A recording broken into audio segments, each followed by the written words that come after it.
What is a healthy relationship? This is the Joyfully Married After podcast, episode 60. Hey, baby. Hello. Welcome to Joyfully Married After, guys. Oh, we're talking about some mindset issues today. Healthy relationships versus unhealthy relationships. What does that look like? What is that? A healthy relationship versus an unhealthy relationship. You know, people talk about this a lot, but I just don't think people really know what it is. Well, talk about it then, baby. The answer? What is the answer? It's going to look different for everybody, don't you think? Absolutely. I agree with you. So, if you didn't grow up with parents that had wonderful ways of relating to one another, Yep. how do you learn? How do you figure this out? Yep. So this is going to leave you with, I guess, a bucket full of secrets about what is a healthy relationship and what isn't, right? Secrets. So the following principles we're going to talk about here are a combination of 3 lines of research on relationships. The first is something called relationship minding, which was developed by Harvey and Masrud. It was about 2011 or so. And then the second one is from the Gottman Institute, which I'm sure a lot of married couples have heard about, studies on how couples communicate and interact in a positive and negative way. And then the third is from some researcher called Will Meek, Dr. Will Meek. Why you want to make him sound random? He's Dr. Will Meek. Give him some props. Will Meek, PhD. But first, let's talk about unhealthy relationships. Oh, man. This is like when you have to, when you say, hey, I've got good news and bad news. Which one do you want first? Right? Yeah, the bad news is unhealthy relationships, y'all. All right, let's get into the bad news first then, baby. So, verbal and emotional abuse. If you are experiencing verbal and emotional abuse, name calling, your person is intimidating you, threatening you, shaming you in some different way, belittling you in front of other people. You're in an unhealthy relationship. That's not what that's not where it is, guys. It's not showing you love. It's not being loving. It's not doing what do people say sometimes? With love. I say this with love. No, it is not. It is not of love. I say this with love. Let me belittle you. You know, and I have to be careful of this sometimes with my children. You know, I don't want to say anything that'll make them feel bad. Sure. And when I do by accident, like I say, oh, why is your hair, you know, stuff like that. I apologize because I need them to understand it's not healthy. That's not a healthy way to communicate with someone. Right. Another characteristic of an unhealthy relationship is financial abuse. Hey, I'm going shopping. Don't worry about what I'm buying. That's what it is. No. Or ordering stuff from Amazon and letting the boxes show up and hiding the boxes. Or shopping and hiding the boxes. Or telling someone they have to do certain things for you or spend a certain amount of money in order to gain your love or your trust. Hey, I'm going to put you on an allowance, and your allowance is $20 a week. That's emotional. That's emotional. And I'm sorry, that's financial abuse. Figure it out. That is financial abuse. Actually, it's kind of both, right? Yeah. So it's kind of the mental, emotional abuse. Yeah. It's also verbal. Yeah. It's also financial. Yeah, it's a lot. Yeah. It's a lot.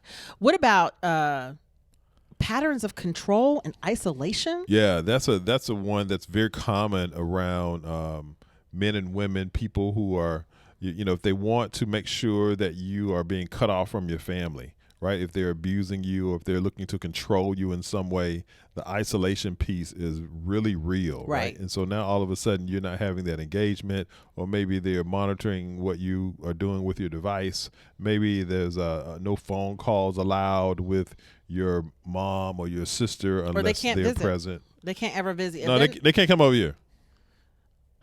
Yeah. You're in an unhealthy relationship. Right. You're being isolated. Any kind of violence, yelling, hitting, any kind of using a different object to hit you. I've heard of people being run over or pushed with cars, right? Damaging your car, damaging any of your property. That's violent. Yeah. And that's also another characteristic of you're in an unhealthy relationship. And some people have to make sure that they're not replaying maybe their childhood, right? Maybe they came up in an environment where they had these corporal punishment scenarios. Right. And it was very common for, mom or grandma or auntie to grab a switch or grab a iron or grab a cord or a hanger or whatever, right? And so the idea is that you understand that, hey, they didn't know any better at that time, but you today do know better, and you know that you shouldn't be hitting people like that, and you shouldn't be allowing anyone to abuse you in that way. Or your property. Mm-hmm. I think, destroying your property is violent. Mm-hmm. It's in an assaultive nature. Yeah, and sometimes it builds, right? It escalates from, hey, I'm going to punch a hole in the wall to the next time I may punch a hole in your face. Exactly, and it will escalate. Right. What about violation of boundaries? Yeah, boundaries are important. Boundaries are important when you have relationships, right? And so, an example of that might be if you and I have an agreement that if I'm using social media, let's say by 10 o'clock at night, I'm not using it unless I'm in your presence, or whatever boundary you can come up with that makes sense for you and your relationship. The idea is that if you're crossing that, if you are purposely overstepping those boundaries, then you're abusing the trust. Yeah, I think people get this confused with submissiveness too. Mm-hmm. They think if you aren't submitting to them in some type of way, that you're cutting up the relationship. You're shortchanging the relationship. And violation of boundaries can be any of the abuses that we've mentioned before, but I want to speak firmly about in bed and the violation of boundaries. There's many women have a tendency to think they have to do certain things in bed to keep their man or satisfy their man that they may not be comfortable with. That includes additional partners, that includes certain acts and things like that. And if you don't feel like that is something you want to do and your partner does it anyway, or continues to suggest it anyway, it's a violation. That's a violation of the boundaries you all have previously discussed, and you're in an unhealthy relationship. I think another example could be just the mere presence of you in the house, right? And so say you're a guy and it's a weekday, and your boundary typically with your spouse is that I'll be back by no later than 2 o'clock in the morning. Well, if you're out all night, hey, you have violated the boundary, because the expectation was 2 o'clock a.m. or so, you should be in the house from wherever you were, right? Nobody is trying to inhibit you from being an adult and having a night out with the guys or whatever the scenario is. But if you set the boundary, you set expectation, and you have that ongoing agreement, but all of a sudden you are showing up the next day, then you're violating the boundaries and the trust. And you're making your relationship unhealthy. Absolutely. And then the last one we want to talk about is emotional manipulation. And I think this is on both sides. I think as women, we have a tendency to push guilt on our partner. I don't know if it's something that's been taught or something that we see in the media or on television, and we see that it somehow works. But whenever you're manipulating someone else's emotions, whenever you're trying to make someone feel some type of way, whether it's to anger them, make them jealous, or give them a guilt trip, you are manipulative and you are making your relationship unhealthy. Yeah, that definitely goes into control, right? And so you sort of see this with the pimp and the prostitute, for lack of a better term, right? That's a good example. And so, the idea is, I'm going to make you feel bad if you don't go out and do these things for me because I'm taking care of you, right? Or whatever it is. And so these kinds of emotional manipulation tactics are not part of a healthy relationship. So if you're experiencing any of the things that we've mentioned before, if any of this is happening in your relationship, or you just kind of see a pattern with some of this, Yeah, you may wanna, we would suggest you getting some help right away. It needs to be addressed. We're not saying your relationship is past its prime or, can't be helped, but sometimes people do these things and they don't even realize it. And that's why we're having this discussion, to just let you know it's unhealthy. Yep. It needs to be checked. So also think about all of these things we mentioned in a variety of relationships in your life. Your friends, your family. Think about your ex. How does your ex relationship, your mama, daddy, your baby daddy, what are those relationships like? And did any of the things that we mentioned above, is that a part of any of those relationships? Absolutely. And if they are, you need to work on that. Each point will work differently depending on the relationship too. Absolutely. And each is going to reveal an area for improvement. No one's perfect, guys. Right. And that's not what we're saying. Sure. But we are saying that these things, any of these things in a relationship is unhealthy, and it's making the relationship unhealthy. And we want to have happy, healthy relationships. Also remember that no one can do these perfectly all the time. Yeah, you may see a tinge of this or a piece of that. That doesn't necessarily mean that the relationship is completely unhealthy, but it could be a sign, right? It could be a marker. Hey, this is an area that we need to get some help with, or that we need to talk about further. So now that we've talked about unhealthy, let's talk about the 8 keys to a healthy relationship. Okay, wait, we just got to pause first because that was a lot. Pause for the cause. Ooh, that was a lot. Ooh. Well, it's deep, and it's deep because it's brought up because it happens to people. Yeah. And if you're wondering why your relationship feels heavy, and it has one of those characteristics, that's your answer. Right. That's your answer. Get some help. Get some help. Talk to someone about it. All right, let's get to the good stuff. Let's get to the good stuff, to the happy stuff, to the joyful stuff. Because we want you joyfully. Taking interest is the first one. This is the first sign of a healthy relationship. People in healthy relationships take interest in one another. They do this in a variety of ways, from asking about how somebody is doing, not just small talk, not just passing by, but really, and inviting them to do things, right? Asking the deeper questions. Absolutely. You got to go about how they experienced something rather than just what they did. Don't just say, oh, how was your day? Right. Like I ask Keith all the time, how did that make you feel?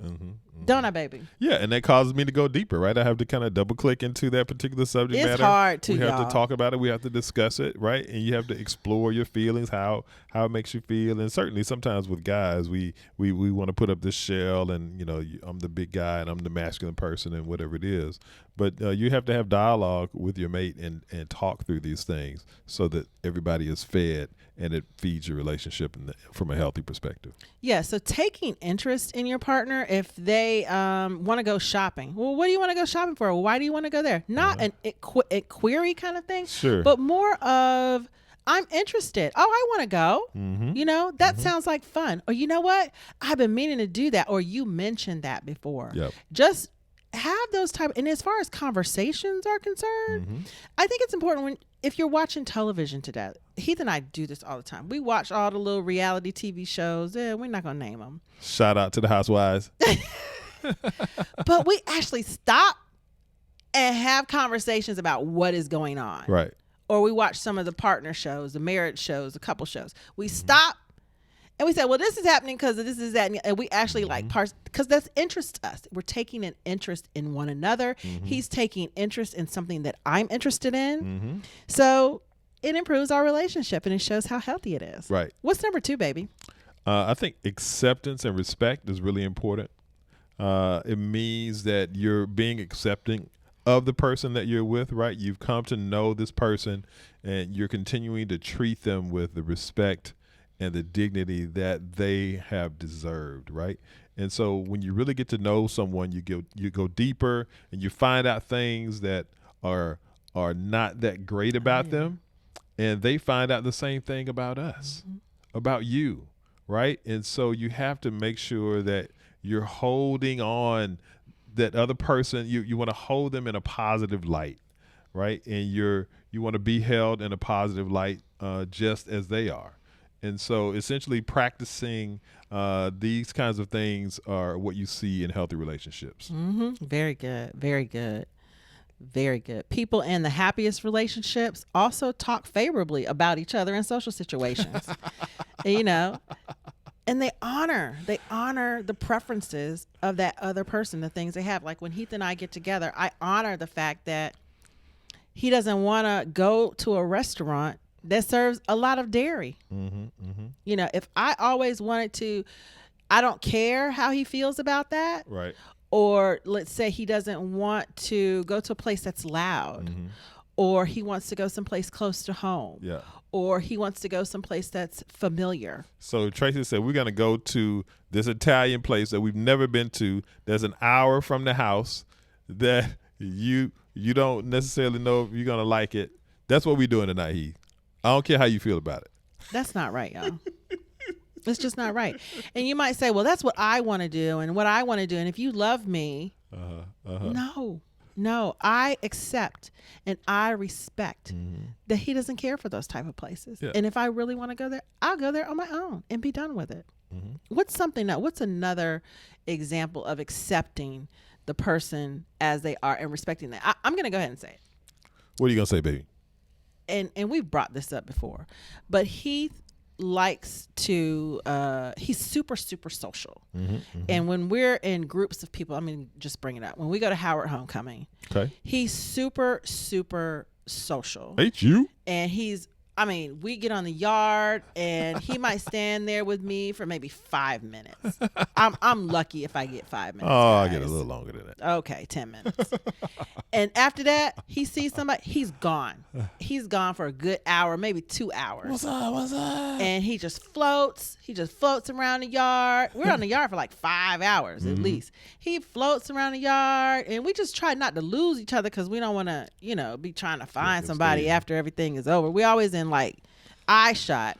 But I accept that this one time of year, this is what he's doing. Right. And I respect him by not walking up and going, come on, let's go. What you doing talking to her? I don't do that. I have friends there too. Right. So I enjoy it. But if I didn't, you don't want to encroach on that. I accept that that's who he is. I respect his space, and I respect that he's in his element. It's like he's wired like that, so you just roll with it. It's not like you're always doing this every day. It's a one in a lifetime, once a year kind of a scenario. So exactly, but I let him do it in all situations, and I shouldn't say I let him do it. He does it in all situations, and I'm just used to it. So I accept that about him, right? And I respect it, right? Yeah, you don't take it and turn it into a negative. Absolutely not. Absolutely not. Yeah. And we always speak highly of one another when we're in social settings, right? So even if you have some angst or there's something that we're dealing with internally or personally, and we're not talking with our friends or saying to people, Tracy, get on my nerves. No, don't ever do that. And she's so and so. That's not how you do it, right? You hash those things out yourselves, right, in your own way, in your own time, in the privacy of your home. But publicly, you make sure that you hold one another in high regard and speak in that way. Very good, baby. Very good. The third characteristic of a positive relationship is positive regard. So people in healthy relationships tend to see negative things the other person has done as honest mistakes, or, due to difficult circumstances, and attribute positive things as the result of the other person just being a good person. Right.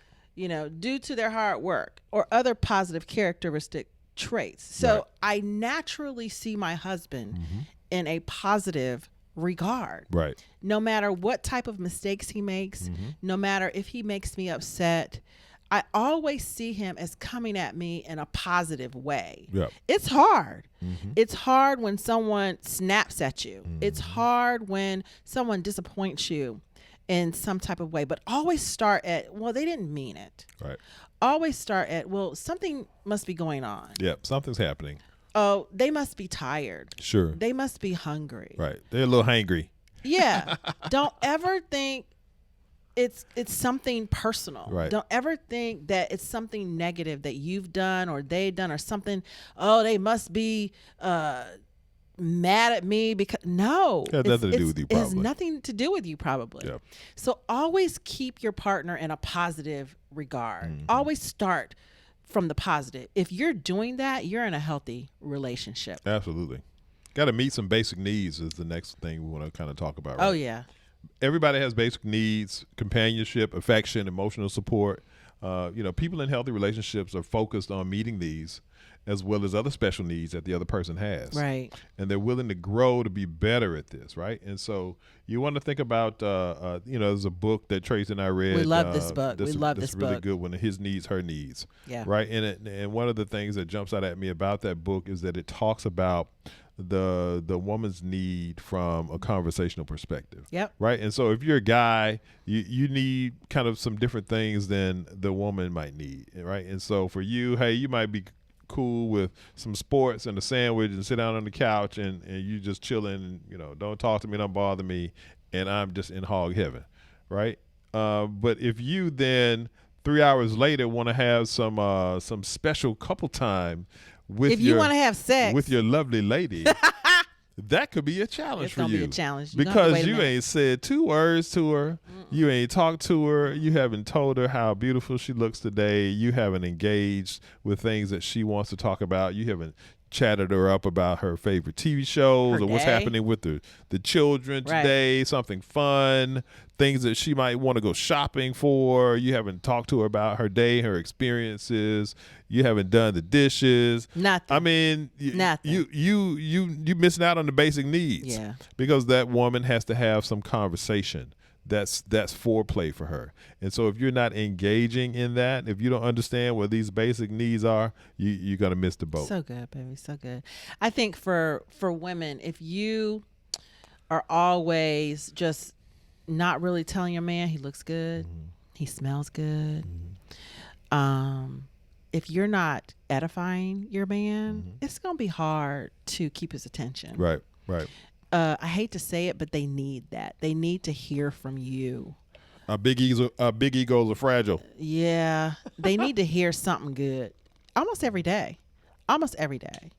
I try to say something nice, do something song. Nice. I got to sing my song. Okay. Tell me something good. I like it. Bam, bam. Okay, that's all I got. These songs pop into Heath's head from time to time. Yeah. In the middle of conversation. But basic needs. Another basic need for women is security. If I'm sleeping in the car, if I don't know where the next meal is coming from, She may not be very amorous. she may not want you. And like I've said before, we're not gold diggers. Right. We just want to know that we're good. We just want to know our children have a place to sleep. We just want to know there's going to be food on the table. Basic needs. And we want to know we're not going to be cold. And there it is. So the fifth positivity. Positive interactions, Yes. guys. Research shows that relationships are the most satisfying when they are fixed with more positive interactions. Right. With the other person other than negative interactions. For some relationships there may be a large number of negative interactions. Sure. But as long as the number of positive interactions are higher, you're still going to be satisfied in the relationship. Hey, this is that love bank conversation right this here. is love bank. This is communication, guys. You got to make some deposits. You got to have some positive communication. Keep it up here. Some high vibes, right? If I go through the day today and I wash the clothes, I make the bed, I do the dishes, I take out the trash, I get Tracy's car washed, I put gas in it, I massage her feet, I maybe do some errands, something that she needed to do that now she doesn't have to do because I took care of it. This evening, man, when I break out the 2 glasses and a bottle of wine, I'm gonna be winning. I'm gonna be winning, man. Right? Because these interactions, I've been making deposits all day, all week, all month. Yeah. And so my life is beautiful because you're doing those things. And when you're not doing those things, you'll see the exact opposite. And you have to be strategic about those things. You have to find out what their love language is. Heath could care less if I, did swept a crumb. Heath wants me to touch him. I have to feel up on Heath, just to be honest with y'all. That's his love language. Baby, rub my back, touch my back, scratch my head, whatever. I have to touch on him. So you have to figure out first what your partner's love language is, and then fill that bank. Fill that bank. And those are positive interactions. So what happens is when the negative happens, it's going to be okay. Right. It's going to be okay because there's more positive You have so many more positive deposits than negative. So that little one negative ain't gonna make It's a difference. not. It's okay. We can overlook that. Solving problems is another thing you have to do. Yeah, this is the sixth one, guys. You know, I was saying to somebody at work that I am like a professional problem solver. Right? Yeah. That essentially is what you do, right? And so Yeah. relationships are very similar in that way, right? You have to solve problems collectively when you are in a when you're in a relationship. Yeah. Right? So you got to cycle through those things. You got to, regardless of what's happening. Yeah, regardless. Healthy relationships, you're going to need to reduce conflict. You're going to have to really come together and figure things out. Yep. Because a lot of things can be solved. A lot. And highly functioning couples will actively compromise to find solutions to the things that they face collectively. So that's really important. Yeah, it's very important that you see a problem. You have a communication problem, for example. You say, okay, we've got a communication problem here. Something's going on. I'm not catching your vibe. You're not catching my vibe. I'm upset. You're out of sorts. How do we fix this? How do we solve this problem? And when you move from it being a problem to, okay, let's solve it like this, or what are the different ways we can solve it? You are in a healthy relationship. There you go. Okay. And rupture and repair is the seventh one. People in the healthiest relationships are able to quickly and effectively repair ruptures in their relationships. This means recognizing that you or the other person is hurt. Yeah. Unhappy, recognize it. Oh, I see there's a problem here. Yeah. And B, addressing it in a way that fixes it in a timely manner. Yeah. We're not waiting. We're not waiting a week. We're not waiting a month. We're not waiting 6 months. And a lot of people wait too long to fix it. If you get a rupture in your pipe in the kitchen, You you need to better fix that. You better fix it fast. It's equivalent. It's equivalent. It's going to cause some damage if you don't fix that water pipe. Truth. And what happens is it's going to make it worse. It's going to make it worse. Yep. And then you don't know what to do. A good way to start a repair is just simply say, I am so sorry. Yeah. I apologize. I screwed up. I created a rupture. My bad. Bring it up in a constructive way. If you're Yep. feeling emotional, if they're feeling it, give it a second. But don't wait. Don't wait till the next week, the next day. No. Do it now. Take care of it. And the Get it last fixed. one is, Reciprocity. what does that mean? Reciprocity means that both people in the relationship are working on stuff. Okay. If only one person is taking an interest, You got a problem. accepting and respecting, giving the benefit of the doubt, meeting others' needs, All the things we've talked about. providing positive interactions, repairing ruptures, then the relationship likely has larger problems that need to be explored, ladies and gentlemen. So if only one of you is doing all of the things we just mentioned, I can't lift this up by myself. well, there are ways you can fix your relationship Right. by yourself, but many of the things we mentioned, it's not going to make a healthy relationship. It's a two-way. It's a Yeah. two-way thing. It's a Two-way two-way street. thing. Reciprocity is going to give your relationship a boost, a comfort level, a level that is almost untouchable, right? Yeah. So keep that in mind. Reciprocity. Both people working together to solve the things of the relationship is going to be a beautiful thing.